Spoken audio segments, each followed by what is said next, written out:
What is up, everybody? Tony here, and we are just weeks away from the gaming equivalent of Christmas morning. It's E3 season, and Strong Style Gaming Network's E3 2018 coverage begins now. Going into E3 every year, speculation and the insane dreams of fanboys run rampant on social media and message boards around the world. We always seem to have just the right amount of confirmed titles, in addition to leaks from trusted sources to get everyone's blood pumping for the big show. With these preview videos, I'm going to pick out 5 major points for each of the big 3 console makers. Some of these points will explore games that have already been confirmed, others will be based on leaks, and others will be completely made up predictions on my part. So let's get right onto the E3 hype train and have some fun.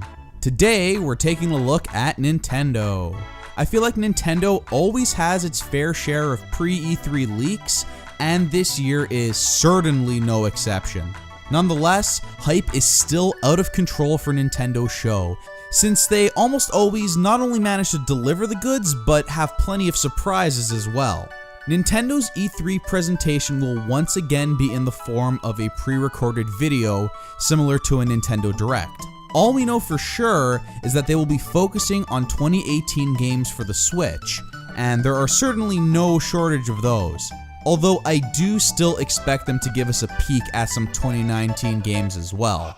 I mean, we know some 2019 3DS games at this point. So don't screw with me, Nintendo. I want that Metroid Prime 4 footage, and I want it now. Anyways, let's get right into those 5 things that I hope define Nintendo's presence at E3 2018. Super Smash Brothers. The new Smash Bros is going to be the main focus of Nintendo's presentation at this E3. Not only will we get our first look at actual gameplay, but they're holding another invitational tournament to really show the game off. Since the announcement of the game with the CGI Splatoon characters running around and being traumatized by the old man in overalls with a mustache standing in the shadows, we've seen nothing of this game. We don't even officially know if it's just a Smash 4 port with some additional characters, balance tweaks, and maybe some new stages, or if it's an all-out Smash 5 with a completely different roster, completely different gameplay feel, and like possibly a new single player mode. I mean, the possibilities are endless with Smash Bros. There's so many different directions they could go, but personally, this is my read on this new game. Given the shortened development cycle compared to every other Smash game, I do feel like this is mostly going to be a Smash 4 port with some additional content, even if they choose to call it Smash 5 or whatever. There's just not enough time to make a drastically new Smash game from the ground up and have it ready for a 2018 release. This is the game that is going to release and coincide with the launch of Nintendo's new paid online service. So I think even delaying the game is completely out of the question here. So it's basically Smash 4 that we're looking at with some new characters? Like who, I wonder? Well, besides the Inklings, which are confirmed, various leaks have been going around about which characters will make it onto the already massive Smash 4 roster. I could probably spend an hour playing detective and breaking down the legitimacy of each and every individual leak, but I have seen one prominent leak from someone with a decent track record of being correct in the past, claiming that there will be no cuts from the Smash 4 roster, and Inklings, Ice Climbers, Ridley, and Simon Belmont will be playable in this new game. The return of the Ice Climbers I think was a given. Inklings and Ridley are pretty much at the top of my most likely to make it into Smash newcomers list, right alongside K. Rool. And then you have Simon Belmont, who alongside Mega Man was the defining third-party character on the NES. So Simon getting into Smash makes all the sense in the world to me. Ultimately, I think this game will look more like a DLC pack for Smash 4 when it's all said and done, as opposed to a completely new game. And honestly, I'm actually really fine with that. I don't like having to wait like 6 years for a new Smash Bros. Game. My final discussion point regarding Smash has to do with the gameplay itself. While it's unlikely, I'm hoping that Sakurai actually tweaks the gameplay engine itself from Smash 4 just to add a little bit of spice to the action. I look at the Smash Invitational lineup and it's half Smash 4 players and half Melee players. Could Smash 5 offer some faster, more combo-based gameplay like Melee in an attempt to marry the communities and make Nintendo all of that sweet, sweet esports money? I doubt it, but that would definitely get me a lot more interested in the game. One thing's for sure, many of these questions will be answered at E3, and we'll have hours and hours of gameplay footage to analyze coming out of the big show. Pokemon for the Switch. On May 29th, 2018, the Pokemon Company held the press conference to end all press conferences. And it was true. All of it. All of the leaks going around were absolutely correct. Never doubt the power of 4chan, friends. Pokemon Let's Go Pikachu and Pokemon Let's Go Eevee will be released on November 16th, 2018 for the Nintendo Switch. Besides the new Smash, I expect these games to get the most attention at Nintendo's booth this E3. I expect Pikachu and Eevee will be playable and we'll get a bunch of new information and footage revealed during the E3 Direct. But am I supposed to care? Before the Pokemon press conference, I was pretty excited about this game. I grew up with Pokemon. I was there during Gen 1 when it was the biggest thing in the world. You had the games, the show, the cards, the toys, and these Let's Go titles are clearly aimed at people like me. People who loved Pokemon during the Gen 1 era, people who still get nostalgic about those original 151 Pokemon, people who love Kanto, people who played Pokemon Go. Yeah. After the press conference, it became abundantly clear that this is no mainline core Pokemon RPG. While it may appear to be another Gen 1 remake on the surface, it is truly just a spin-off title aimed at the Pokemon Go crowd. It just looks like the line between spin-offs and the mainline RPGs is really beginning to blur, which is kind of cool. Like, this is definitely the most interested I've been in a Pokemon spin-off since the GameCube era. But comparing it to a mainline title, a game that adopts the Pokemon Go style of catching Pokemon, a game with no Pokemon breeding or wild Pokemon battles at all, yeah, that's gonna be a bit disappointing for some. I'm still obviously going to keep an eye on this game at E3, but personally my hype has definitely cooled on it after seeing exactly what it's all about. Simply put, this game is kinda not for me. It's for lapsed Pokemon fans who haven't interacted much with the franchise since Gen 1, got back into it with Pokemon Go maybe, and want another similar, more casual Pokemon experience.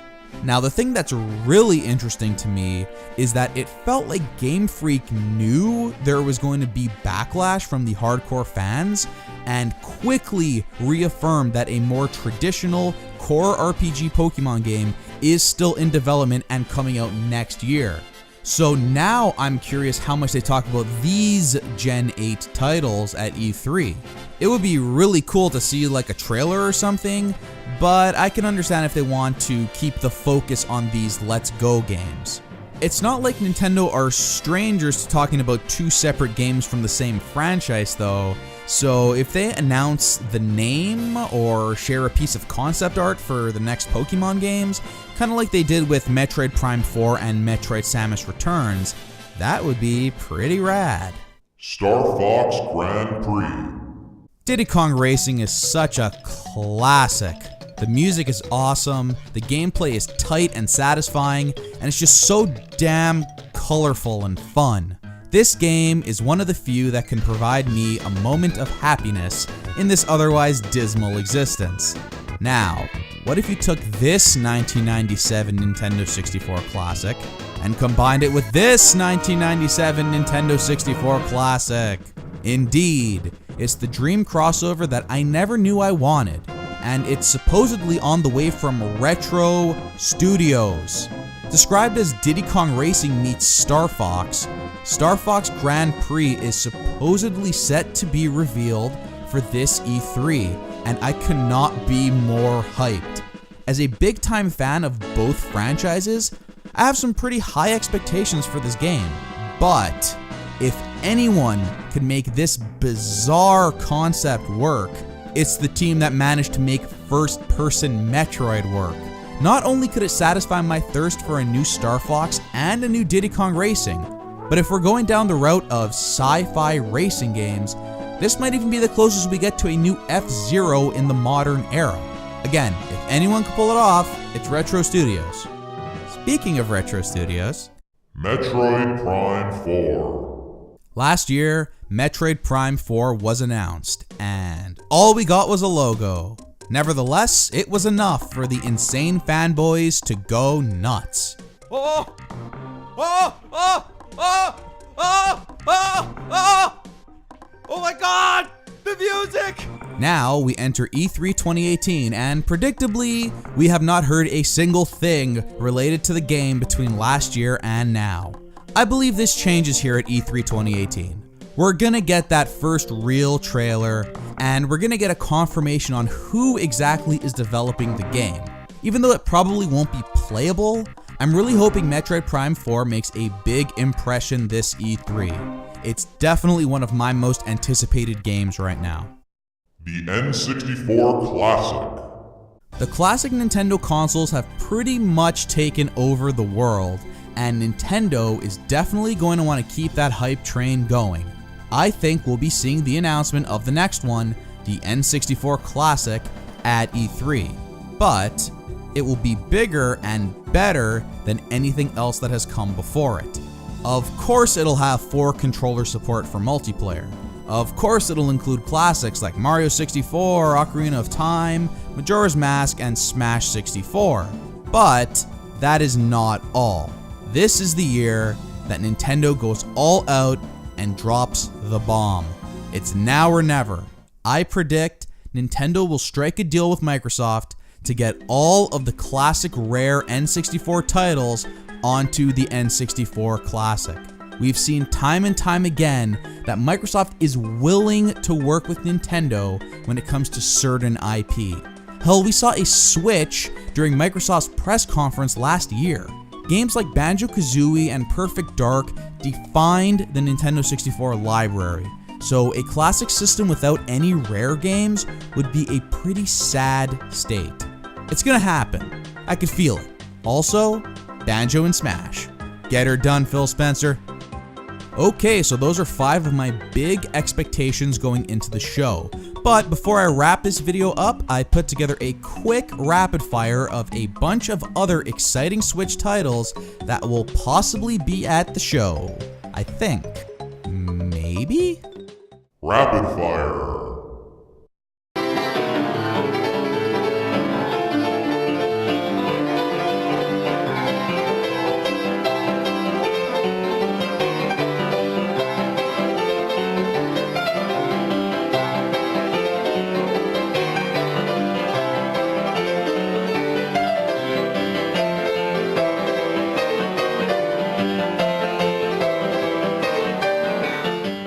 Nintendo is riding high coming into E3 2018.